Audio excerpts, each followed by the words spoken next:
हाय दोस्तों, पिछले वीडियो के अंदर हम लोगों ने बात की ट्रांसफार्मर के लॉसेस और ट्रांसफार्मर की एफिशिएंसी से रिलेटेड। अब हम लोग बात करने वाले हैं ट्रांसफार्मर के लिए अगला जो बहुत ही इंपॉर्टेंट पैरामीटर होता है, जिसको कि हम कहते हैं वोल्टेज रेगुलेशन। ठीक है। अब देखो, रेगुलेशन का मतलब ये होता है, इन जनरल रेगुलेशन का मतलब क्या होता है, किसी चीज को कितना रेगुलेट किया गया है, या हिंदी में बात करें तो कितना नियंत्रित रखा गया है। नियंत्रित रखना माने कंट्रोल रखना किसी भी चीज पे। तो वोल्टेज रेगुलेशन का मतलब क्या है कि ट्रांसफार्मर से मिलने वाली वोल्टेज पे कितना रेगुलेशन या कितना कंट्रोल हम लोगों ने रखा है। कंट्रोल रखने का मतलब यह होता है कि कितना भी लोड उस पर कनेक्ट कर लो, कितना भी लोड कनेक्ट कर ले, हमें जो वोल्टेज मिलने वाली है वो वोल्टेज नहीं बदलनी चाहिए। लोड ज्यादा कनेक्ट करने का मतलब अगर ट्रांसफार्मर से ज्यादा करंट भी ड्रॉ करें तब भी उससे मिलने वाली वोल्टेज क्या रहनी चाहिए, कांस्टेंट। ठीक है। तो that means with respect to change in load the change in voltage should be zero. तो ये पॉइंट लिखो, voltage regulation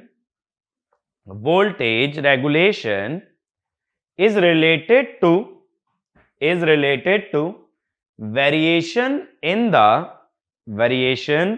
the transformer output voltage, variation in the transformer output voltage as the load changes from no load to full load, from no load to full load। देखो, practically होता क्या है, जब transformer से ज्यादा load connect किया जाए तो ज्यादा लोड कनेक्ट करने का मतलब है ज्यादा करंट को ड्रॉ करना।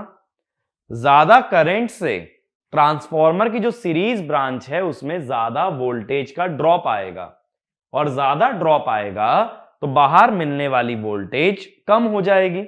भाई, जितना ज्यादा ड्रॉप हो जाएगी वोल्टेज, बाहर उतनी ही कम मिलेगी।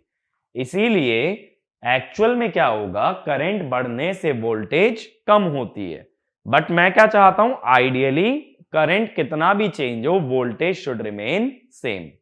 तो अगला पॉइंट यही लिखो, as the load is increased the current in transformer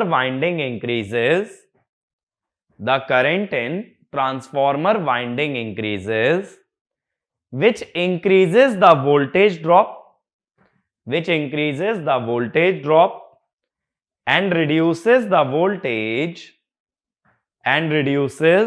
voltage at output of transformer, reduces the voltage at output of transformer. Next point, ideally the change in voltage should be zero. Ideally the change in voltage should be zero, or the voltage should remain constant with respect to the load, ठीक है। अब देखो, यहां voltage regulation जब किसी भी machine के अंदर बात होती है तो यहां पे दो तरह की रेगुलेशन डिफाइन होती है। एक होती है रेगुलेशन अप, ये होती है magnitude of no load voltage minus magnitude of full load voltage by magnitude of full load voltage. और दूसरी होती है रेगुलेशन डाउन,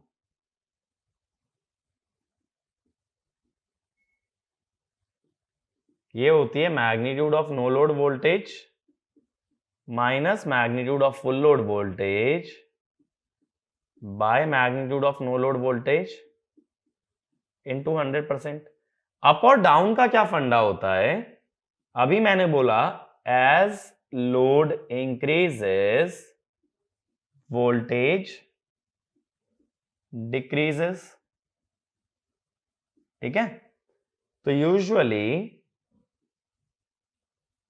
मैं ये भी बताऊंगा ऐसा कब नहीं होता। एक्चुअल में ये जो मैं लिख रहा हूं ना, ये सिर्फ कब होता है, ये लैगिंग पावर फैक्टर पे होता है, अभी हम आगे देखेंगे। यूजुअली ये फुल लोड वोल्टेज जो होती है ना, ये नो लोड से कम ही होती है। अगर नो लोड से कम है वोल्टेज तो इसका डिनोमिनेटर कम है, इसका डिनोमिनेटर है ज्यादा।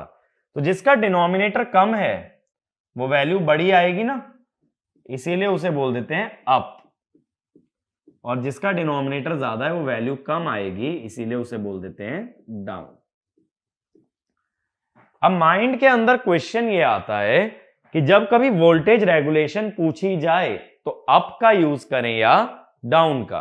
तो देखो मेरा इसका आंसर क्या रहता है, VR माने वोल्टेज रेगुलेशन, इसको सिंपल ऐसे रखो, V no load minus P full load by mod V rated. Denominator में ना फुल लोड का चक्कर डालो ना नो लोड का, डिनोमिनेटर में ट्रांसफॉर्मर की रेटेड वोल्टेज रखो। अगर वोल्टेज रेगुलेशन प्राइमरी पे निकाल रहे हो तो प्राइमरी का रेटिंग रखो, और सेकेंडरी पे निकाल रहे हो तो सेकेंडरी का रेटिंग रखो, लेकिन जिस साइड भी वोल्टेज रेगुलेशन निकल रही है उस साइड की रेटेड वोल्टेज से ही डिवाइड किया जाए। ये बात क्लियर हुई? ठीक है, तो हमें क्या वोल्टेज चाहिए, एक विदाउट लोड कनेक्शन कितनी वोल्टेज है और दूसरा विद लोड कनेक्शन। अब अगला लिखना, यहां तक नोट करने के बाद, condition to calculate voltage regulation. पहली condition, first condition, if power factor is not specified, if power factor is not specified, assume unity power factor, assume unity power factor। अगला, voltage is always sinusoidal, voltage is always sinusoidal unless otherwise mentioned, unless otherwise mentioned। यानी जब तक voltage की waveform के बारे में बात ना की जाए तुम वोल्टेज को हमेशा साइनोसोइडल ही एज्यूम करोगे। आगे चल के हम देखेंगे कि कब साइनोसोइडल नहीं होती, जब हम हार्मोनिक्स के बारे में बात करते हैं। ठीक है, अगला पॉइंट लिखो, if load condition is not specified, if load condition is not specified, we assume rated load, we assume rated load or full load, we assume rated load or full load। ठीक है, अगला point, we only use magnitude of voltages, we only use magnitude of voltages while computing magnitude of voltages while computing voltage regulation, while computing voltage regulation but not their angle, but not their angle। ठीक है, यहां ये ध्यान देना कि मैंने हर voltage पे ना मॉड लगा रखा है, क्योंकि वोल्टेज तो एक फेजर क्वांटिटी है, तो सब्ट्रैक्शन के टाइम पे सिर्फ मैग्नीट्यूड्स का डिफरेंस लेना, एंगल के साथ सब्ट्रैक्ट मत कर देना। ठीक है, ये बात क्लियर हुई? अब देखो वोल्टेज रेगुलेशन निकालते कैसे, एक पॉइंट और लिख लेना, while calculating voltage regulation, while calculating voltage regulation we usually ignore shunt branch of transformer, we usually ignore shunt branch of transformer। अब देखो ट्रांसफॉर्मर की वोल्टेज रेगुलेशन किसी भी साइड निकाल सकते हो, मान लो प्राइमरी साइड निकालना चाहते हो। अभी मैंने देखो क्या बोला कि शंट ब्रांच को इग्नोर कर देना, तो प्राइमरी में बचेगा क्या, एक इस टाइप से सीरीज ब्रांच बच जाएगी। ये रेजिस्टेंस होगा अगर प्राइमरी साइड देख रहे हो R01 या X01। इधर की वोल्टेज मैंने बताई थी V1 होती है,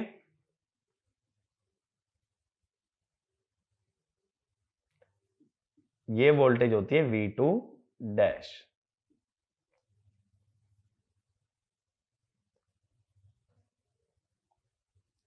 ये होती है V2। ठीक है, तो लोड जो है सेकेंडरी साइड लगा है, कोई I2 करंट ले रहा है, उसका रिफ्लेक्शन करंट यहां कितना आ रहा है I1 डैश। तो अब मैं क्या कहता हूं कि जब वोल्टेज रेगुलेशन की बात आए, सिर्फ प्राइमरी पे देखना है, तो हम ये कहेंगे V2 dash under no load minus V2 dash under full load by V1 rated. Primary पे चल रहे हो ना, तो नीचे कौन सी रेटिंग लिखोगे? प्राइमरी की। अब नो लोड का मतलब है जब I2 0 हो जाए, नो लोड का मतलब है I2 0 हो जाए। I2 0 का मतलब I1 डैश भी 0 हो जाए। I1 डैश अगर 0 हो गया तो कोई ड्रॉप नहीं आएगा ना, कोई ड्रॉप नहीं आएगा, जिसका मतलब कि V2 डैश नो लोड पे V1 के बराबर हो जाएगा।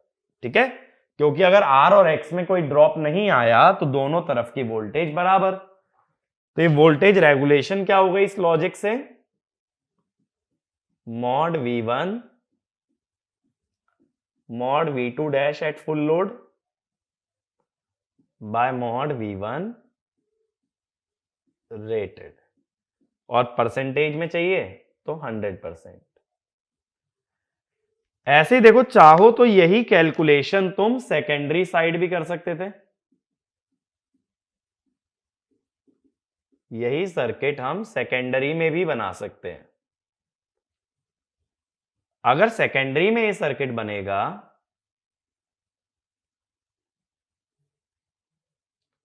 तो प्राइमरी वाली वोल्टेज आएगी ना सेकेंडरी पे,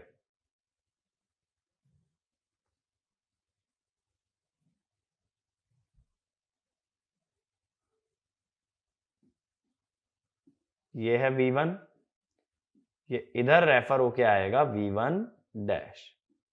अब रेजिस्टेंस R02 X02 और ये वोल्टेज V2। हमेशा ये ध्यान रखो कि वोल्टेज रेगुलेशन कौन से टर्मिनल पे निकालना है? जिस टर्मिनल पे लोड कनेक्टेड है, क्योंकि हमें देखना ही ये है कि लोड की वोल्टेज में कितना फ्लक्चुएशन है। तो एक वाला ये वाला पॉइंट भी लिख लो, क्योंकि ये हर मशीन में कॉमन है। तो ये लिखना, voltage regulation is always computed voltage regulation is always computed at the terminals where load is connected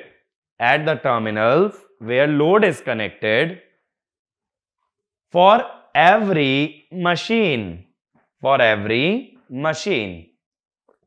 अब देखो, इसमें किस तरफ लोड होगा? V2 पे। इधर लोड कहां था? V2 पे या V2 डैश पे। इसीलिए जब मैंने वोल्टेज रेगुलेशन निकाला तो V2 डैश से निकाला। अभी लोड कनेक्टेड होगा V2 पे, तो वोल्टेज रेगुलेशन कैसे लिखोगे? Mod V2 no load minus mod V2 full load by नीचे क्या आना चाहिए? V2 की रेटेड वैल्यू। अब देखो, नो लोड का मतलब है कि कोई लोड ही कनेक्टेड नहीं है, तो ये I2 कितना होगा? For no load I2 is 0। I2 अगर 0 हो गया तो R और X में कोई ड्रॉप नहीं आएगा। अगर कोई ड्रॉप नहीं आया तो मॉड V2 नो लोड का कितना हो जाएगा? मॉड V1 डैश के बराबर। तो इस लॉजिक से वोल्टेज रेगुलेशन क्या बन जाएगी? Mod V1 dash minus mod V2 full load by mod V2 rated. तो वोल्टेज रेगुलेशन दोनों ही मेथड से सेम आएगी, क्योंकि जो सेकंड फॉर्मूला है ना, ये फर्स्ट फॉर्मूले से कैसे आता है? हर न्यूमरेटर डिनोमिनेटर में N2 बाय N1 मल्टीप्लाई कर दो। देखना, देखो ये N1 इज टू N2 है, तो V1 डैश को क्या लिख सकते हो? देखो मैं यहां पे बताता हूं, V1 डैश को क्या लिख सकते हो? N2 bye N1 V2FL, V2 dash से V2 पे कैसे जाओगे? प्राइमरी से सेकेंडरी जा रहे हो, N2/N1 V2 rated V1 rated से कैसे आएगा?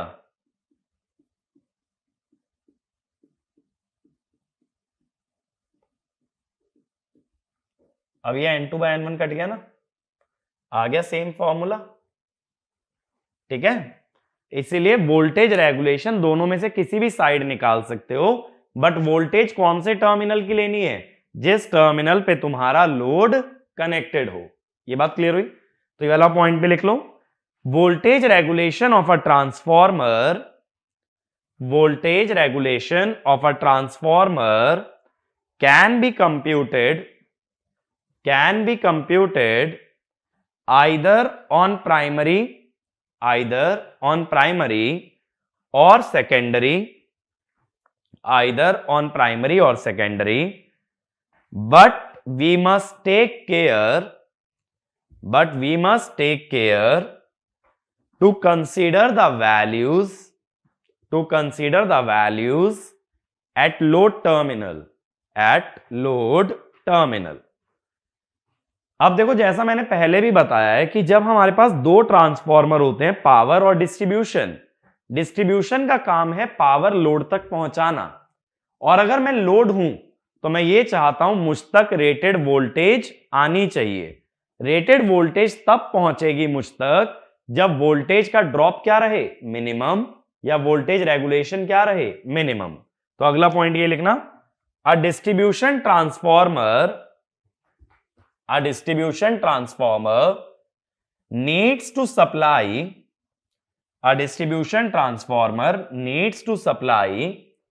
rated voltage to consumer,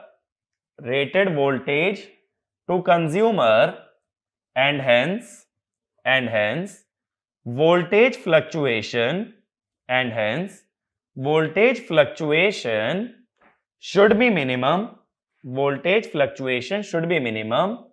और voltage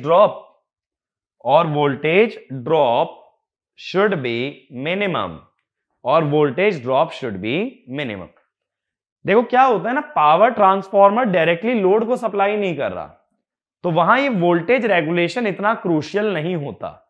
इवन जब पावर सिस्टम भी पढ़ते हैं ना, तब हम ये बोलते हैं जो डिस्ट्रीब्यूशन वाला नेटवर्क है वहां ये वोल्टेज का डिफरेंस क्रूशियल होता है, बट जो ट्रांसमिशन नेटवर्क होता है उसमें वोल्टेज ड्रॉप क्रूशियल नहीं होता।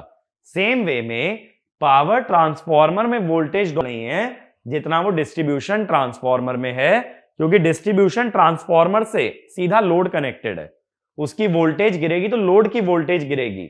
अगर वोल्टेज कम आएगी तो तुमने देखा होगा कभी कभी जब घर की लाइट धीमे जलती है, पंखा धीरे चलता है, तो हम क्या बोलते हैं कि भाई वोल्टेज कम आ रहा है। तो वोल्टेज कम आने से क्या होता है, मेरे घर की जो भी अप्लायंसेज हैं वो सही काम नहीं करते, वो डैमेज भी हो सकते हैं। इसीलिए low voltage is dangerous to the devices. तो एक पॉइंट ये भी लिख लो, low output voltage of transformer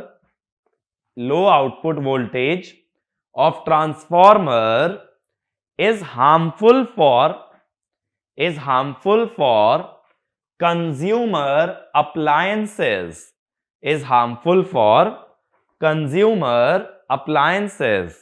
ठीक है, कंज्यूमर के लिए डेंजरस हो सकता है। अब देखो, हमने ये तो जाना कि वोल्टेज रेगुलेशन का फॉर्मूला क्या है, बट इसको डायरेक्टली क्वेश्चन में तो यूज ही नहीं कर सकते, तो क्वेश्चन के लिए फॉर्मूला डिराइव कर रहे हैं, तो अगला लिखो, approximate voltage regulation,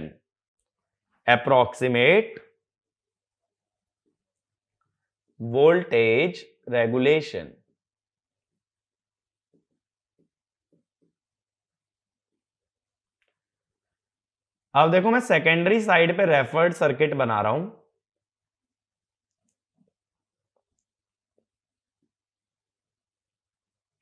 ये वाली वोल्टेज थी V1 डैश R02 और ये थी V2, ये करंट था I2। अब देखो यहां V1 डैश का अगर KVL से फेजर लिखा जाए तो ये क्या होगा, V2 का phasor plus I2 R02 plus JI2 X02। अब मैं क्या चाहता हूं, जब वोल्टेज रेगुलेशन निकालना है तो V1 डैश और V2 के मैग्नीट्यूड का डिफरेंस लेना है। अगर चेक करोगे तो अभी हमने वोल्टेज रेगुलेशन का ये फॉर्मूला लिखा था, mod V1 dash minus mod V2 by V2 rated. देखो हमेशा जरूरी नहीं होता कि V2 दूसरी वोल्टेज फुल लोड पे लो, एक वोल्टेज नो लोड पे लेना जरूरी है, दूसरी वोल्टेज लोड पे लेनी होती है। मैंने जैसा लिखवाया भी पॉइंट्स में कि अगर लोड स्पेसिफाइड ना हो तब क्या यूज कर लेना, फुल लोड। बट हमेशा नो लोड और फुल लोड का यूज नहीं करते, हम क्या बोलते हैं, नो लोड वोल्टेज और वोल्टेज विद लोड। लोड कितना है, अगर फुल लोड है तो फुल लोड। ठीक है, आगे चले। अब देखो फेजर बनाना है तो मैं V2 को रेफरेंस ले रहा हूं, नेटवर्क की टाइप से फेजर बनाएंगे एकदम। V2 को रेफरेंस लिया, जनरली पावर फैक्टर लैगिंग होता है तो ये मेरा आ गया I2, ये हो गया फाई। तो कॉस फाई क्या है, it is your load power factor, जो भी लोड कनेक्टेड होगा। लोड माने जो इस टर्मिनल पे V2 वाले पे आ रहा है ना, मैं चाहूं तो यहां पे दिखा भी देता हूं, ये कोई लोड है, तो इसका पावर फैक्टर है cos फाई। अब V2 में पहले क्या ऐड करना है, I2 R02। I2 R02 I2 के सेम फेज में होगा तो V2 की टिप से बना लिया। फिर करना है I2 इंटू JX02, J का मतलब प्लस 90, प्लस 90 माने 90 डिग्री एंटी क्लॉकवाइज। तो 90 डिग्री एंटी क्लॉकवाइज अगर करना है, और ये ध्यान रखना X जो है R से बड़ा होता है, X अगर R से बड़ा होता है तो देखो मैंने ये बना दिया I2 X02। ठीक है, इससे करीबन ये लेंथ जो होती है ना वो 2-3 गुना ली जाती है, 2-3 टाइम्स होती है। तो ये बन गया अपना V1 डैश। ये बात क्लियर हुई। इस एंगल को मैंने मार्क कर दिया डेल्टा। अब देखो मुझे V1 डैश और V2 का डिफरेंस नहीं चाहिए, मुझे उनके मैग्नीट्यूड्स का डिफरेंस चाहिए। अभी दोनों का एंगल अलग अलग है। अब बात है मैग्नीट्यूड का डिफरेंस कैसे लें। देखो अगर ये वाला पॉइंट मेरा O है, जहां से मैंने फेजर शुरू किया है, अगर ये वाला पॉइंट O है और ये वाला पॉइंट है मेरा सपोज A, तो डिफरेंस लेने के लिए ज्योमेट्रिकली मैं क्या करता हूं, O पे मैं कंपास रखता हूं और उसमें रेडियस भर लेता हूं A तक, यानी एक कंपास स्ट्रेच कर लेना है O से A, और फिर एक आर्क ड्रॉ करो जिसका रेडियस कितना हो, OA। आर्क का सेंटर O और उसका रेडियस OA। कहने का मतलब है मैं OA को रोटेट करा रहा हूं ऐसे, आर्क बन गई ना। ये वाला पॉइंट हो गया, मान लो X रहने दो, चलो F कह दो। तो ये जो डिस्टेंस आया ना मेरे पास OF, ये एक आर्क ही तो है, सर्कल में रेडियस हमेशा सेम होता है, तो यहां OF जो आया है वो OA है। ठीक है, अभी ये पॉइंट मैं लिखा दूंगा, आगे देखो। अब मैं कहता हूं ये वाला पॉइंट है मेरे पास B, यहां से परपेंडिकुलर ड्रॉप किया C, ये I2 X02 ना थोड़ा इधर लिख देता हूं, ये वाला पॉइंट हुआ D। ठीक है, और ये जो AD है ना, इसको नीचे तक भी एक्सटेंड कर लिया मैंने। इस पॉइंट को मैंने बोल दिया M और इसको बोल दिया N। तो ये जो CD है और ये जो MN है, ये दोनों बराबर हैं। फिगर देख के क्लियर दिख रहा है ना, CD is actually equal to MN। तो पहले फेजर ड्रॉ करो, फिर एक पॉइंट लिखना। In order to calculate magnitude of v1 dash, in order to calculate magnitude of v1 dash, we draw an arc with center at O. We draw an arc with center at O and radius OA, so the length OA is equal to OF. अब देखो इसका मतलब ये हुआ mod v1 dash जो OA के बराबर था वही OF के बराबर है। OF को 4 लेंथ का सम लिख सकते हो, OB plus BC plus CD plus DF, ये चारों लेंथ आ जाएंगी। अब ये जो OB है ना, OB देखो कितना है, OB है V2 plus BC plus CD plus DF। अब देखो वोल्टेज रेगुलेशन में चाहिए तो यही था ना मुझे, mod v1 dash minus mod v2, तो ये कितना हो गया BC plus CD plus DF। तो मुझे 3 लेंथ का सम निकालना है BC CD DF का। अब देखो I2 वाली लाइन हॉरिजॉन्टल से कितने एंगल पे है, फाई पे, और I2R02 I2 के सेम फेज में होता है ना, तो वो भी कितने एंगल पे होगा, फाई पे, तो ये वाला एंगल भी हो गया फाई।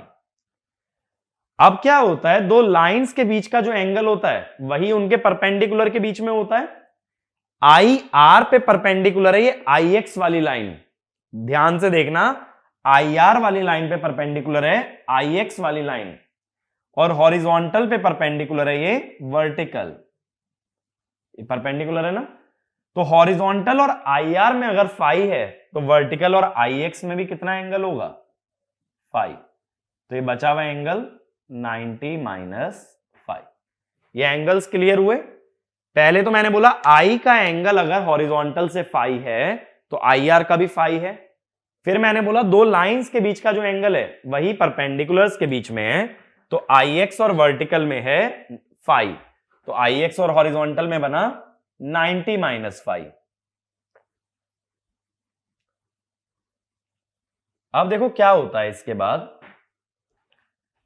पहले मेरे को ये ट्राइंगल देख के बताओ MBC, ये जो ट्राइंगल बन रहा है ना IR वाला ट्राइंगल MBC, इसमें मुझे BC निकालना है। BC ट्राइंगल का बेस है, तो ये BM cos फाई है। BM माने I2R02 cos फाई, ठीक है। BM का मतलब है I2R02। ऐसे ही देखो ट्रायंगल कौन सा देखेंगे अब की बार, AMN, ठीक है। अब CD और MN तो बराबर ही है, तो यहां ये भी तो लिख सकते हो BC plus MN plus DF। AMN triangle देखो, इसमें मुझे MN जानना है, ये अगेन ट्राइंगल का बेस है, तो हाइपोटेनस है AM sine cos, base hypotenuse से कैसे आता है कॉस, और ट्राइंगल में एंगल कितना लिखा है 90 माइनस फाइव, यानी I2 cos 90 minus theta sine theta. ये आ गए। अब बची कौन सी लेंथ, DF। ये बात क्लियर हुई। तो अब हम ये कह रहे हैं DF is small, ignore DF। मैंने अप्रोक्सीमेट वोल्टेज रेगुलेशन की बात की है ना, तो कहीं तो अप्रोक्सीमेशन लगाओगे, तो अप्रोक्सीमेशन क्या लगा रहे हो, ये DF वाला पार्ट इतना छोटा है कि इसको इग्नोर कर सकते हैं। इस अप्रोक्सीमेशन का कॉन्सिक्वेंस समझना क्या होता है। अगर मैं तुमसे कहूं मुझे OD लेंथ चाहिए, तो तुम क्या उनसा ट्राइंगल देखोगे, in triangle OAD, OD equal to OA cos delta. OAD ये राइट एंगल ट्राइंगल जो बन रहा है, OD कितना आएगा, इसका बेस है ना। अब मैं क्या कह रहा हूं, अगर DF को इग्नोर कर दें, DF को अगर इग्नोर कर रहे हैं तो OF था OB plus BC plus CD plus DF, यही था ना OF। OF माने OA, अभी हमने लिखा था ना OF और OA बराबर हैं, तो OA कितना था, मैं यहां नीचे लिख लेता हूं। OA एक्चुअल में कितना था भाई, OF और OA बराबर हैं, तो ये था OB plus BC plus CD plus DF। अगर इग्नोर कर रहे हो DF को तो तुम क्या बोल रहे हो, OA is approximately OB plus BC plus CD यानी OD। तो तुम कह रहे हो OA और OD बराबर है, OA और OD बराबर है माने cos डेल्टा ऑलमोस्ट 1 है, cos डेल्टा 1 है माने डेल्टा काफी छोटा है। तो ये अप्रोक्सीमेशन का वैलिडेशन क्या है, ये अप्रोक्सीमेशन कब लग सकती है, जब ये V1 डैश और V2 के बीच का एंगल डेल्टा बहुत ही छोटा हो। तो यहां तक लिखने के बाद ना एक पॉइंट लिखना, this approximation is only valid, this approximation is only valid if the angle between the two voltages, if the angle between the two voltages is very small, or values of R and X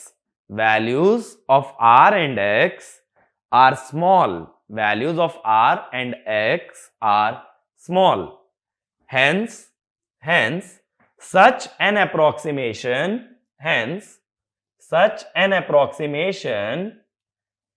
is not generally used in synchronous machine and power system,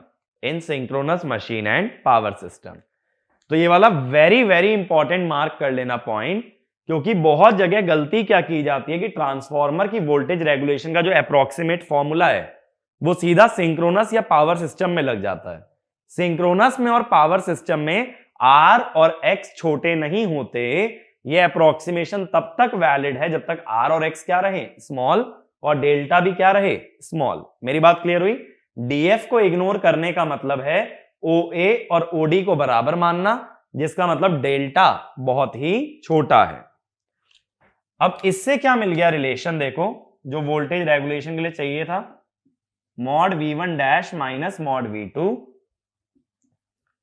is BC plus MN, क्योंकि DF को तो ignore कर दिया। BC अभी निकाला है I2R02 cos phi, MN निकाला है I2X02 sin phi। इसका मतलब I2 R02 cos phi plus X02 sin phi। ठीक है, मेरी ये बात क्लियर हुई। अब ये तो आ गया वोल्टेजेस का डिफरेंस, मुझे चाहिए क्या, रेगुलेशन। रेगुलेशन कैसे आता है, वोल्टेजेस के डिफरेंस को किससे डिवाइड करना पड़ता है, रेटेड वोल्टेज से। जब रेटेड वोल्टेज से डिवाइड करते हैं तब हमें मिलता है वोल्टेज रेगुलेशन। ठीक है, तो अब ये सारा डेटा अपने काम का नहीं है। अब हम आते हैं सीधे इस वोल्टेज ड्रॉप की मदद से रेगुलेशन पे। तो मैं बोलता हूं वोल्टेज रेगुलेशन कितना होगा, सेकेंडरी साइड पे निकाल रहे थे ना, तो किससे डिवाइड करना पड़ेगा, हमें डिवाइड करना पड़ेगा V2 की रेटेड वैल्यू से। अब देखो अगर ये फुल लोड है तो I2 रेटेड करंट होगा, लेकिन अगर फुल लोड नहीं है तो हम बोलते हैं एट एनी लोड, हम क्या कह सकते हैं, I2 कितना होता है, x इंटू I2 रेटेड। यही तो होता है। x क्या बताता है? फ्रैक्शनल लोडिंग, यानी कि रेटेड के मुकाबले कितना करंट आ रहा है। जैसे हाफ लोड है तो आधा, क्वार्टर है तो 1/4। तो वोल्टेज रेगुलेशन क्या हो गई? x I2 रेटेड, x है कि कितना फ्रैक्शन चल रहा है लोड का,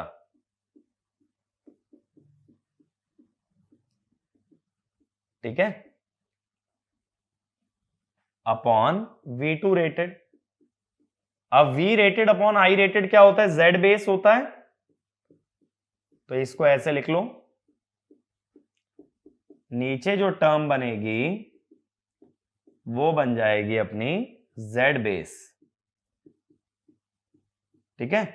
जब कभी रेजिस्टेंस और रिएक्टेंस को Z बेस से डिवाइड करते हो तो वैल्यूज कन्वर्ट हो जाती हैं पर यूनिट के अंदर। इसका मतलब वोल्टेज रेगुलेशन क्या हो जाती है? x into R02 PU cos phi plus x02 PU sin phi। अब हमें क्या पता है? पर यूनिट में रेजिस्टेंस और रिएक्टेंस दोनों तरफ सेम होते हैं, इसीलिए R02 की R01 भी लिख सकते हो, क्योंकि पर यूनिट वैल्यू दोनों साइड सेम होती है। ये बात समझ आई? तो ये आ गया हमारे पास वोल्टेज रेगुलेशन का एक अप्रोक्सीमेट फॉर्मूला। लेकिन ये वाला फॉर्मूला किसके लिए आया अपने पास? ये फॉर्मूला आया है लैगिंग पावर फैक्टर के लिए। अब देखो, ज्यादातर मशीन में जब भी एसी की बात होती है ना, तो लोड का पावर फैक्टर लैगिंग ही लेके चलते हैं, क्योंकि ज्यादातर लोड्स कैसे होते हैं? लैगिंग पावर फैक्टर वाले। तो हम क्या करते हैं? डेरिवेशन हमेशा लैगिंग का करते हैं। अगर लोड का पावर फैक्टर लीडिंग होता तो करंट नीचे की जगह ऊपर ड्रॉ करते। करंट अगर ऊपर ड्रॉ करते तो हम क्या बोल देते हैं? For leading power factor replace phi by -phi, ठीक है।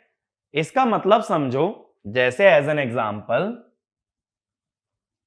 कि 0.8 पावर फैक्टर लैग है, तो तुम फाई लिखोगे 36.86, और 0.8 पावर फैक्टर लीड अगर कर दिया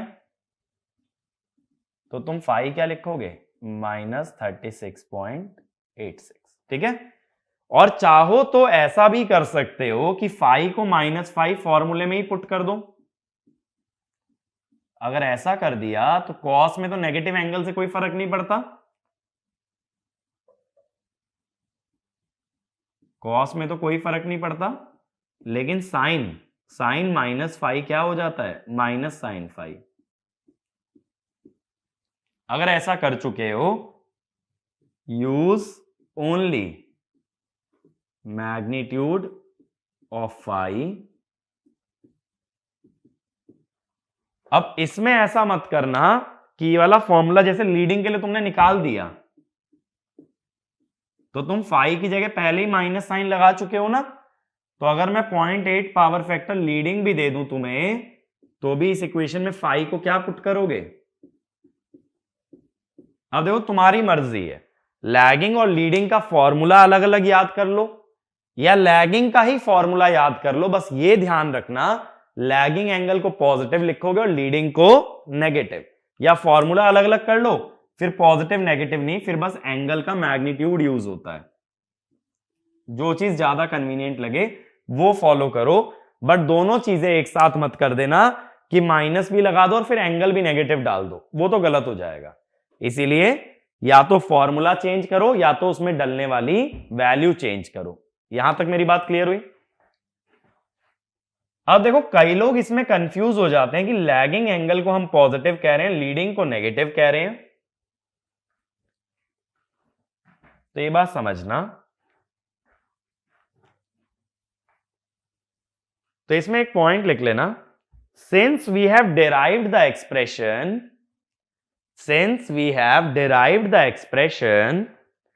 for lagging power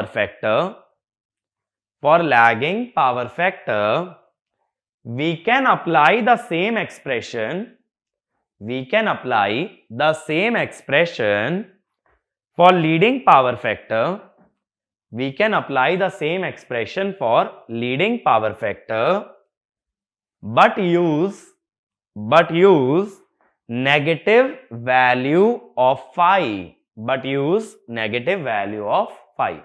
मेरी ये बात क्लियर हुई? सेम एक्सप्रेशन चला लो बट फाई को क्या लिख लो? नेगेटिव। इसके बाद एक और पॉइंट लिखना, it has nothing to do with angle of current in lagging and leading power factor. Angle of current in lagging and leading power factor, जैसे हम नेटवर्क में भी बोलते हैं, इफ वोल्टेज इज रेफरेंस, तो वोल्टेज का एंगल क्या ले लेते हो? 0। तो लैगिंग पावर फैक्टर पे करंट का एंगल क्या होता है? नेगेटिव। और लीडिंग पावर फैक्टर पे करंट का एंगल क्या होता है? पॉजिटिव। ठीक है, इसका इस फॉर्मूले से कोई लेना देना नहीं है। फॉर्मूला लैगिंग, ये सिर्फ मैथमेटिक्स है, इसका लैग लीड से कोई मतलब नहीं है। अगर फॉर्मूला लैगिंग के लिए डिराइव किया है तो उसी फॉर्मूले को लीडिंग में कैसे चलाओगे? नेगेटिव एंगल के लिए। वहीं अगर फॉर्मूला लीडिंग के लिए डिराइव होता तो लैगिंग में कैसे चलाते? नेगेटिव से। जैसे मान लो तुमने लैगिंग का फॉर्मूला ना याद करके याद कर रखा है लीडिंग का, तो अब इसमें फाई की वैल्यू क्या डलेगी? पॉजिटिव। इसी फॉर्मूले को लैगिंग पे चलाना है तो अब फाई नेगेटिव ले लो। यानी अगर लैग का फॉर्मूला डिराइव किया है तो लीड के लिए नेगेटिव लोगे, और लीड वाला डिराइव कर रखा है तो लैग के लिए नेगेटिव लोगे। इसका इस कॉन्सेप्ट से कोई रिलेशन नहीं है। ये तो फिजिकल कॉन्सेप्ट है, ये प्रैक्टिकल कॉन्सेप्ट है जो लैग और लीड का मतलब समझाता है। यहां लैग और लीड के मतलब से कोई रीजन नहीं है। यहां रीजन क्या है कि लैग के फॉर्मूले को ही लीड में चलाना है तो नेगेटिव एंगल, या लीड के फॉर्मूले को लैग में चलाना है तब नेगेटिव एंगल। तो ये प्योर मैथमेटिक्स है और ये कंसेप्ट है। मेरी बात क्लियर हुई? तो कंफ्यूज मत हो जाना पॉजिटिव नेगेटिव। चाहो तो अलग अलग फॉर्मूले याद कर लो, वरना ज्यादातर लोड लैगिंग होते हैं तो फॉर्मूले बस लैगिंग के याद करना हर मशीन में, और लीडिंग में पावर फैक्टर का एंगल नेगेटिव ले लेना। ठीक है, ये दो फॉर्मूले आ गए हमारे पास। अब इससे क्या पता चला वोल्टेज रेगुलेशन किस पे डिपेंडेंट है? एक तो एक्स पे जैसे एफिशिएंसी थी, और एक फाई पे। एफिशिएंसी भी दो ही पैरामीटर पे डिपेंड कर रही थी, एक्स और फाई। और यहां तो एक्स के डायरेक्टली प्रोपोर्शनल है, यानी लोड जितना ज्यादा लगाओगे उतनी ज्यादा बनेगी वोल्टेज रेगुलेशन। तो एक पॉइंट ये भी लिख लो, एक पॉइंट ये भी लिखना, the higher the load more is the current and voltage drop, more is the current and voltage drop, and higher is the voltage regulation, अब अगली बात समझो। देखो क्या होता है, वोल्टेज ड्रॉप, इस फॉर्मूले को मैं मॉडिफाई करना चाह रहा हूं। Voltage drop due to resistance कितनी होगी? I2 R02। इसका मतलब X into I2 rated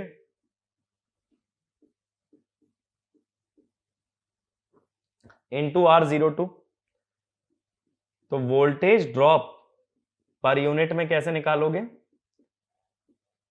voltage को अगर पीयू में लेके जाना है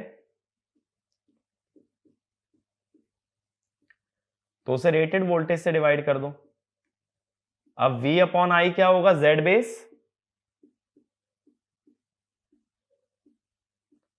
R02 upon Z2 base, R02 PU. ठीक है, ऐसे ही वोल्टेज ड्रॉप जब रिएक्टेंस से बात करोगे कि रिएक्टेंस के कारण कितना वोल्टेज ड्रॉप आता है, तो रिएक्टेंस के अक्रॉस कितनी वोल्टेज बनती है, I2 X02। तो अगर ये वोल्टेज ड्रॉप इसको भी पीयू में कन्वर्ट कर लोगे ना, सेम लॉजिक से ये भी आ जाएगा X इंटू X02 पीयू। यानी देखो जब ये X को अंदर ले जाओगे, X इंटू R02 या X into X02, it represents the per unit voltage drop. तो इसका मतलब एक पॉइंट ये भी लिख लेना,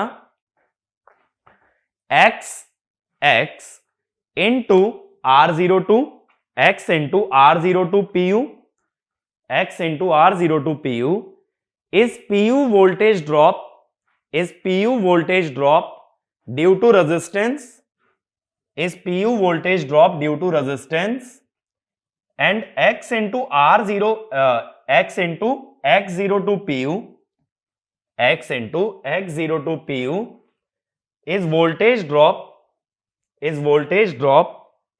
in PU, voltage drop in PU due to reactance। ये पिछले फॉर्मूले में चेंज कर लेना, X01, ये 2 लिखा रह गया था, 1 होगा।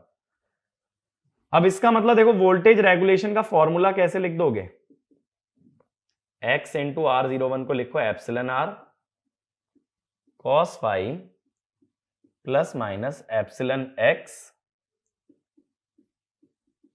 साइन फाई, ठीक है, इंटू 100% कर दो। Epsilon R is PU voltage drop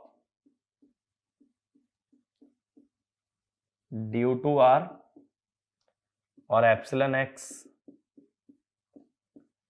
PU voltage drop due to X, ठीक है। और ये भी ध्यान रखना, किसी भी क्वांटिटी की परसेंटेज वैल्यू होती है, यानी PU वैल्यू इंटू 100। तो जरूरी नहीं कि ये जो वोल्टेज ड्रॉप वाला लॉजिक है ना, ये तुम्हें PU में गिवन हो, अगर परसेंटेज में गिवन है तो PU में आ जाना। तो वोल्टेज रेगुलेशन का एक फॉर्मूला ये भी बन सकता है। अब एक और बात देखो, अगर फुल लोड होता तो X कितना होता, 1, रेटेड कंडीशन के लिए X होता है 1। तो मैं ये भी कह सकता हूं RPU is full load voltage drop in PU due to R, और XPU,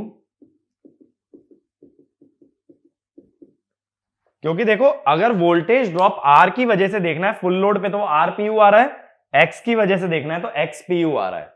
यानी अगेन रेजिस्टेंस और रिएक्टेंस की वैल्यू जरूरी नहीं कि R और X ही दे, वो पर यूनिट सिस्टम में जाके तुम्हें ट्रिक कैसे कर सकता है कि वो तुम्हें रेजिस्टेंस या रिएक्टेंस ना देते हुए वोल्टेज ड्रॉप दे दे। तो ये लॉजिक अच्छे से याद रखना, ठीक है, ये काफी ज्यादा इंपॉर्टेंट है हमारे लिए कि रेजिस्टेंस और रिएक्टेंस की पर यूनिट वैल्यू क्या बताती है, वोल्टेज ड्रॉप, या वोल्टेज ड्रॉप की पर यूनिट वैल्यू बताती है रेजिस्टेंस और रिएक्टेंस। अब देखो वोल्टेज रेगुलेशन लोड के साथ चेंज हो रही है, और किसके साथ चेंज हो रही है, पावर फैक्टर के। मैं ये चाहता हूं वोल्टेज रेगुलेशन आइडियली 0 हो, यानी वोल्टेज में चेंज आना ही नहीं चाहिए। तो अब हम दो कंडीशन यहां देखने वाले हैं। पहले मैं बात करूंगा मैक्सिमम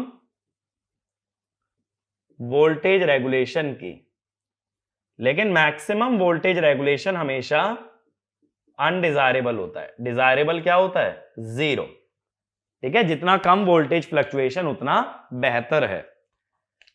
अब देखो यहां प्लस हो रहे हैं और लीडिंग में माइनस होते हैं, तो ज्यादा वैल्यू किस में मिलेगी, लैगिंग में या लीडिंग में, ज्यादा हमेशा मिलेगी लैगिंग में, क्योंकि लैगिंग में दोनों ड्रॉप ऐड होते हैं। तो हम ये कहते हैं maximum voltage regulation occurs for lagging power factor.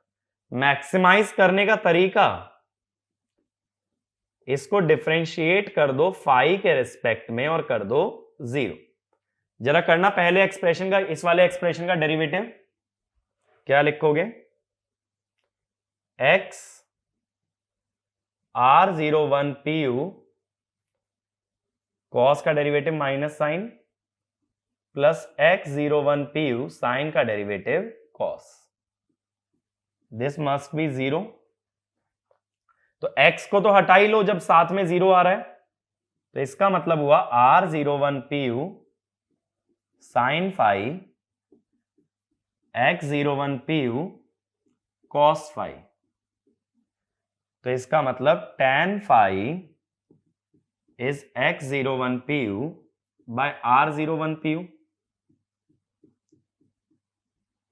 अब दोनों में z बेस मल्टीप्लाई कर लो,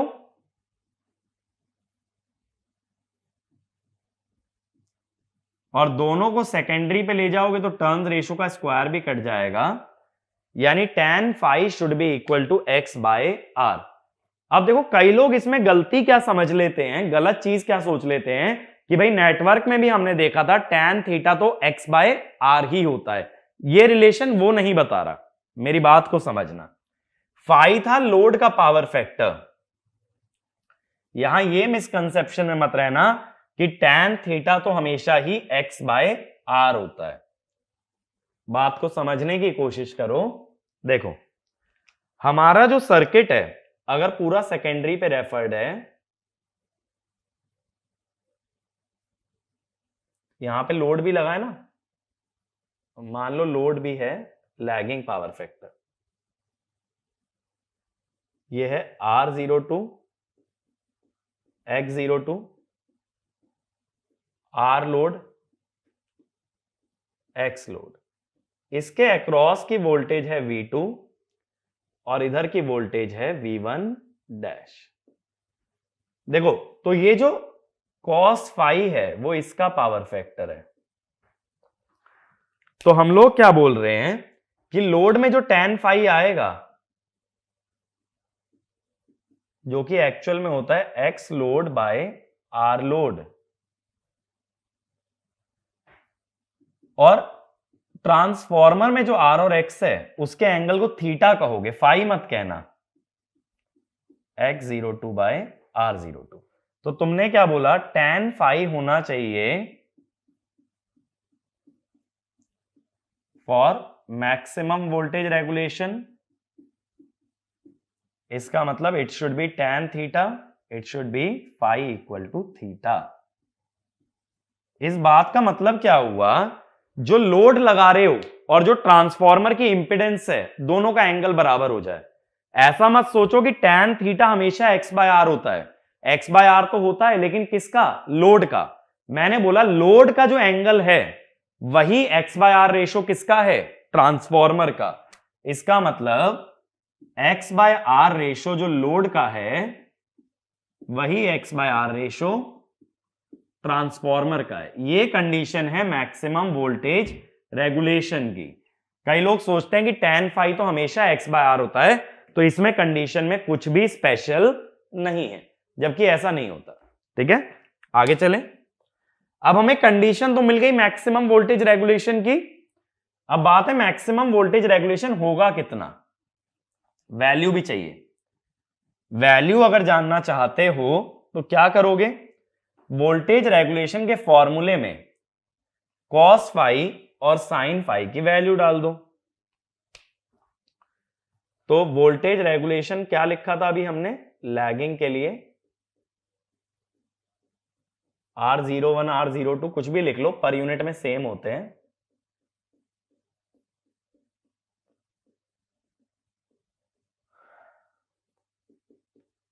अभी हमने लिखा कि tan फाई है x बाय आर, तो cos फाई कितना होगा,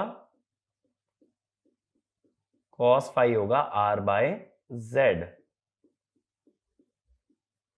फिर हमने लिखा tan फाई है x बाय आर, तो sin फाई कितना होगा, x बाय z। अब देखो Z02 तो कॉमन आ जाएगा, ऊपर क्या बचेगा, R02 का स्क्वायर इन PU, X02 का स्क्वायर इन PU, और नीचे आ गया Z02। R square plus x square होता है Z स्क्वायर, और नीचे Z है। अब एट फुल लोड x होता है 1, तो मैक्सिमम वोल्टेज रेगुलेशन कितनी हो सकती है? Z02 pu, जो कि और किसके बराबर होगा? Z01 pu। तो ये वाला भी एक पॉइंट लिख लो, ये डेरिवेशन नोट करके। Maximum voltage regulation is equal to per unit impedance of the transformer, ठीक है। एक पॉइंट और लिखना, for maximum voltage regulation x by r ratio of load is same as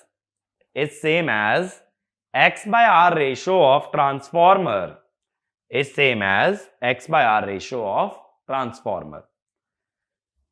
अब मैंने बोला कि मैक्सिमम वोल्टेज रेगुलेशन तो अनडिजायरेबल है, तो डिजायरेबल कंडीशन क्या है?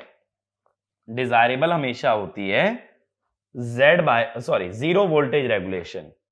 तो अगला लिखो, जीरो वोल्टेज रेगुलेशन।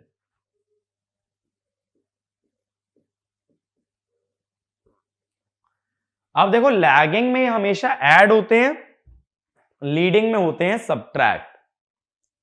तो जब दो टर्म ऐड हो रही हैं तो उनका सम कभी जीरो नहीं आएगा, इसीलिए हम जीरो वोल्टेज रेगुलेशन में यूज किसका करते हैं? लीडिंग का। तो ये चीज डिजायरेबल है, और ये बात हमेशा ध्यान रखना, zero voltage regulation can only, ये आगे ना हर मशीन के लिए याद रखना, can only occur for leading power factor. कुछ कॉन्सेप्ट जो हम पढ़ रहे हैं ना, वो हर मशीन के लिए एप्लीकेबल है।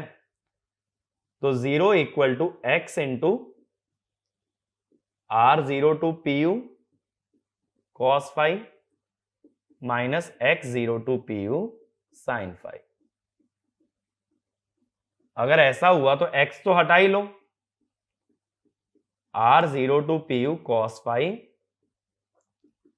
Equal to X02 pu sin phi। इसका मतलब tan phi कितना हो गया? R02 pu bye X02 pu। ऊपर और नीचे अगर Z बेस मल्टीप्लाई कर दो तो R02 बाय X02, दोनों को प्राइमरी पे रेफर कर लो तो R01 बाय X01।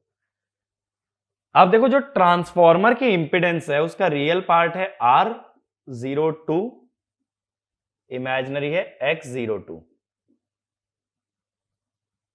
ये है Z02, तो यह थीटा। तो x बाय आर कितना होता है? tan theta. तो r बाय एक्स हुआ 1 by tan theta cot theta या tan 90 माइनस थीटा। इसका मतलब phi equal to 90 minus theta. जैसे अभी आया था ना कि लोड की इंपीडेंस का एंगल और ट्रांसफॉर्मर की इंपीडेंस का एंगल बराबर है, इसमें आ रहा है लोड की इंपीडेंस का एंगल यानी फाई 90 माइनस ट्रांसफॉर्मर की इंपीडेंस का एंगल है। फाई और थीटा जीरो वोल्टेज रेगुलेशन के लिए बराबर नहीं होते, क्या होता है? Phi should be 90 minus theta. आगे डिस्टिंक्शन अच्छे से याद रखना, फाई किसका एंगल है? लोड की इंपीडेंस का, और थीटा किसका एंगल है? ट्रांसफॉर्मर की इंपीडेंस का। अब ये जो वोल्टेज रेगुलेशन के हमने फॉर्मूले डिराइव किए हैं, इसकी मदद से अगर मैं वोल्टेज रेगुलेशन को प्लॉट करना चाहता हूं, अगर वोल्टेज रेगुलेशन को प्लॉट करना है हमें,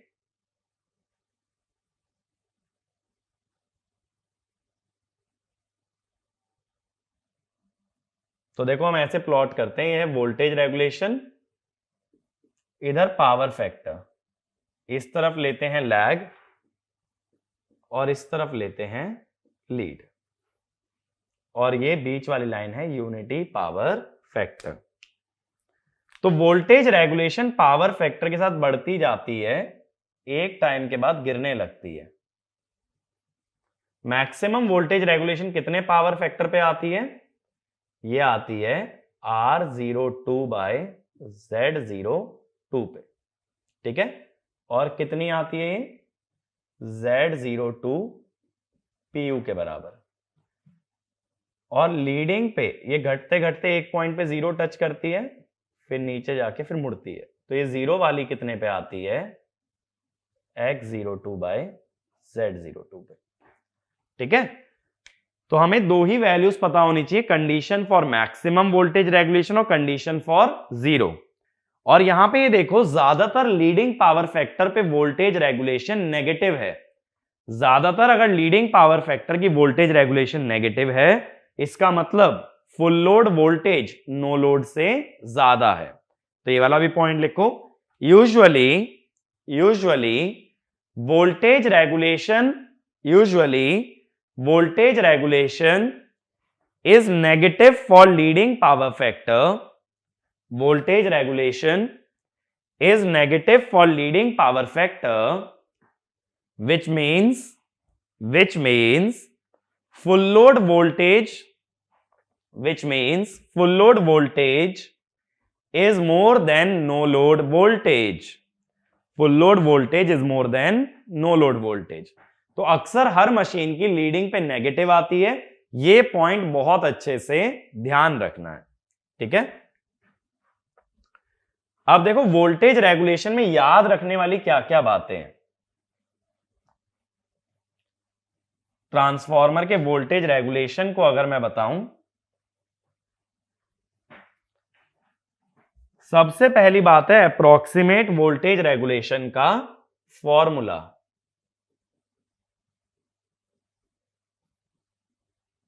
आरपीयू प्राइमरी ले लो या सेकेंडरी, एक ही बात है, ठीक है। और इसमें फाई पॉजिटिव लिया जाता है लैगिंग पावर फैक्टर के लिए, फाई नेगेटिव लिया जाता है लीडिंग पावर फैक्टर के लिए। वोल्टेज रेगुलेशन का दूसरा फॉर्मूला था epsilon R cos phi. Epsilon R क्या था? Voltage drop due to resistance, epsilon x voltage drop due to reactance. फिर मैक्सिमम वोल्टेज रेगुलेशन, ये था ZPU के बराबर, और कंडीशन क्या थी इसकी? tan phi equal to x by r of transformer, या ये कह दो x by r of load is same as x by r of transformer. Zero voltage regulation, इसकी कंडीशन क्या है? इसकी कंडीशन है tan phi उल्टा होना चाहिए r by x of transformer, या tan 90 माइनस थीटा, ठीक है। ये कंडीशन है। और zero voltage regulation leading power factor पे आती है हमेशा, और मैक्सिमम लैगिंग पे, ठीक है। और यूजुअली वोल्टेज रेगुलेशन नेगेटिव आती है फॉर लीडिंग पावर फैक्टर। तो ये सारे पॉइंट्स तुम्हें पता होने चाहिए जबकि ट्रांसफॉर्मर वोल्टेज रेगुलेशन से डील करते हो, ठीक है। तो फॉर्मूले तक याद रखोगे, क्वेश्चन फॉर्मूला बेस्ड ही आएगा, इसमें ज्यादा कोई लॉजिक लगाने की जरूरत नहीं पड़ती है। अब कुछ एक इंपॉर्टेंट पॉइंट्स लिखो, इंपॉर्टेंट पॉइंट्स लिखना। The voltage regulation can be reduced, the voltage regulation can be reduced by reducing the leakage reactance, by reducing the leakage reactance, or improving coupling of the windings, improving coupling of the windings. Next point, resistance can be reduced, resistance can be reduced to reduce losses and increase efficiency, reduce losses and increase efficiency। बात का मतलब ये हुआ कि जब कभी कोई पूछे वोल्टेज रेगुलेशन कैसे कम करना है, तो ये मत बोलना रेजिस्टेंस कम करके। रेजिस्टेंस डोमिनेट करता है एफिशिएंसी में और रिएक्टेंस डोमिनेट करती है तुम्हारी किसके अंदर? रिएक्टेंस हमेशा डोमिनेट करेगी तुम्हारी वोल्टेज रेगुलेशन में। तो वोल्टेज रेगुलेशन के बारे में जब कभी बात की जाए तो क्या बोलोगे? We have to reduce the value of reactance या leakage to improve voltage regulation. Improve करने का मतलब रेगुलेशन को कम करना, रेगुलेशन जितना कम रहे उतना बेटर है। तो इस पे एक क्वेश्चन लिखना, what are the methods by which leakage flux can be reduced or coupling can be increased? Leakage flux can be reduced or coupling can be increased. तो इसमें पहला लिखो by increasing window height. By increasing window height. अब देखो यहां window height का क्या फंडा है। लीकेज रिएक्टेंस देखो मैंने पहले भी बताया था एक हाइपोथेटिकल रिएक्टेंस है, ऐसी एक्चुअल में कोई रिएक्टेंस नहीं होती है। एक्चुअल में क्या होता है? लीकेज फ्लक्स, उससे बनता है लीकेज ईएमएफ और उस ईएमएफ को शो करते हो रिएक्टेंस से। तो लीकेज रिएक्टेंस अगर घटाना है तो लीकेज फ्लक्स घटाना पड़ेगा। लीकेज फ्लक्स कैसे बनता है ध्यान देना। अगर ये करंट I1 है तो ये ऐसे राइट में जा रहा है। अब देखो अगर करंट राइट में जा रहा है तो फ्लक्स कैसे बनेगा? अपवर्ड्स। फ्लक्स अगर अपवर्ड्स बनता है कुछ इस टाइप से, तो ये क्लोज लूप यहां से कंप्लीट करेगा ना, लीकेज फ्लक्स। तो यह है लीकेज फ्लक्स। तो लीकेज फ्लक्स कम करने के लिए, फ्लक्स कैसे कम हो सकता है? रिलक्टेंस बढ़ा के। तो लीकेज फ्लक्स को मिलने वाली रिलक्टेंस अगर बढ़ा दोगे, लीकेज फ्लक्स अपने आप कम हो जाएगा।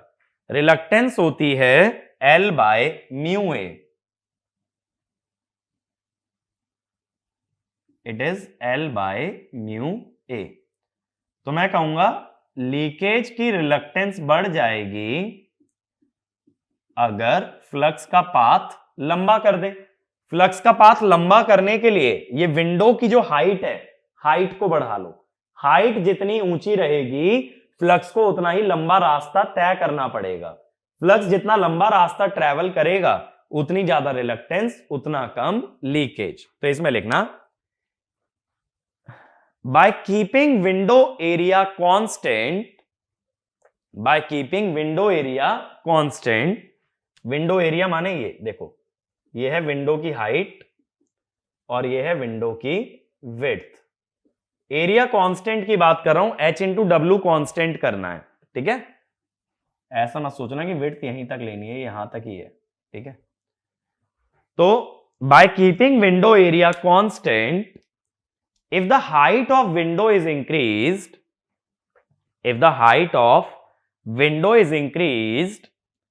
the leakage flux has to travel a longer path, which increases the reluctance offered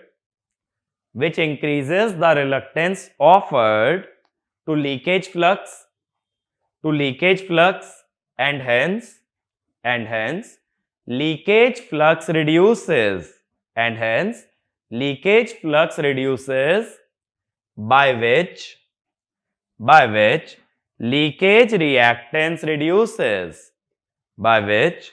leakage reactance reduces, and voltage regulation reduces. तो ये जो हाइट और विड्थ का रेशियो है ये 4 से कम ही रहना चाहिए, ये लिमिट होती है। तो हाइट बढ़ा लो बट रेशियो 4 से ज्यादा ना जाए, ठीक है ना। अब अगला लिखो, by using concentric winding, concentric winding में मैंने क्या बताया था भाई, कोर टाइप ट्रांसफॉर्मर में बताई थी कि एलवी वाइंडिंग अंदर होती है और एचवी वाइंडिंग बाहर। तो प्राइमरी और सेकेंडरी को अलग अलग लिंब पे ना बना के सेम लिंब पे बनाते हैं ताकि उनकी कपलिंग बेहतर हो। जैसे पहले इंसुलेशन आती है, फिर आती है एलवी वाइंडिंग, फिर उसके ऊपर फिर से इंसुलेशन आती है, फिर आती है एचवी वाइंडिंग। इसी को हमने कॉन्सेंट्रिक बोला भी था।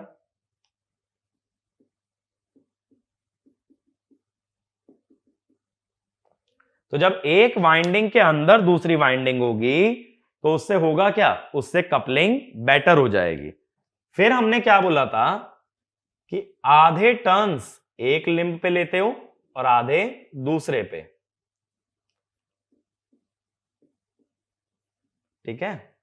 कभी भी एक लिंब पे सारे टर्न्स नहीं डालते। अब इससे देखो एक और फायदा क्या हुआ, मान लो यहां N1 टर्न्स थे तो MMF कितना था, N1 I1। अभी यहां N1/2 नंबर ऑफ टर्न्स है तो यहां MMF कितना होगा, N1/2 I1। तो मैंने बेसिकली MMF भी कम कर दिया, MMF कम होगा तो फ्लक्स भी कम होगा, क्योंकि फ्लक्स होता है MMF बाय रिलक्टेंस। तो इसमें लिखना, by using concentric winding, primary and secondary winding come closer. By using concentric winding, primary and secondary winding come closer, so their coupling improves,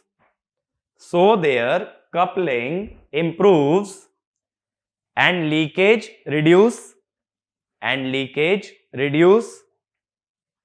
अगला point, since only half the number of turns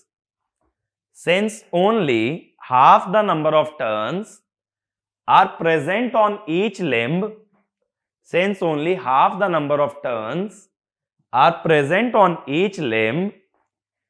MMF is reduced,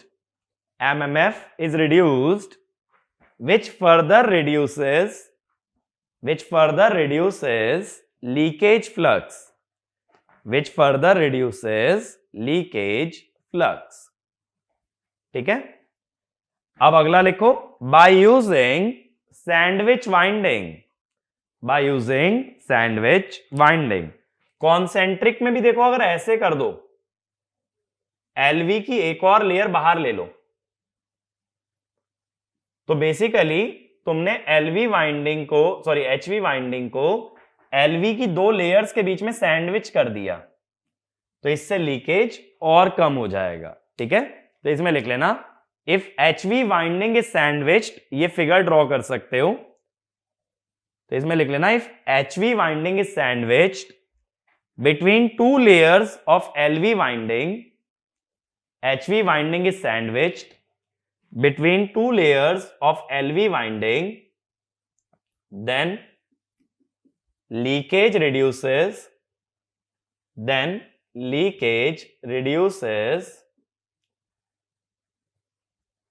और vice versa, मतलब कि LV को या तो दो part HV के बीच में फंसा लो या HV को दो LV के बीच में, तो उससे भी तुम्हारा लीकेज कम हो जाएगा। लास्ट लिखो, by using shell type core, तो इसमें लिखना, in this core there is core on both sides of the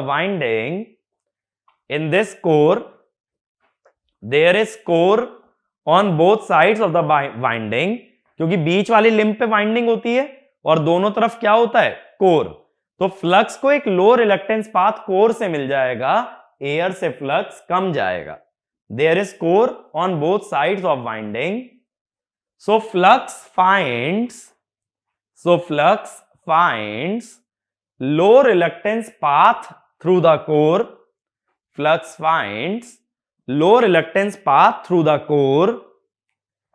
and leakage flux is less, ठीक है।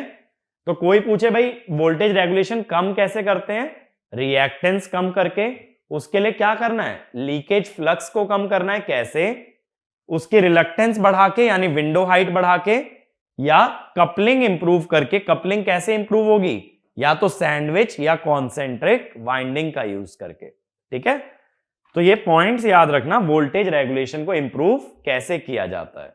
तो वोल्टेज रेगुलेशन के बारे में जितना हमने यहां कवर किया है उतना मोर देन सफिशिएंट है। अब क्या करो, voltage regulation based questions try करो, और उसमें भी क्वेश्चंस में कोशिश ये करो कि इक्विवेलेंट सर्किट के भी जो क्वेश्चन बनाए हैं उसमें ट्राई करो वोल्टेज रेगुलेशन निकालने का, क्योंकि ये जो दोनों कॉन्सेप्ट हैं ये रिलेटेड है। अगर इक्विवेलेंट सर्किट का क्वेश्चन बनाना जानते हो तो वोल्टेज रेगुलेशन का भी बना सकते हो। और ये अप्रोक्सीमेट फॉर्मूला ये याद रखना कहां तक चलेगा, सिर्फ ट्रांसफॉर्मर। ठीक है, सिंक्रोनस मशीन और पावर सिस्टम वहां यूज मत करना। ठीक है, तो इस वीडियो के अंदर इतना ही, बाकी की बातें अगले वीडियो में। Thank you.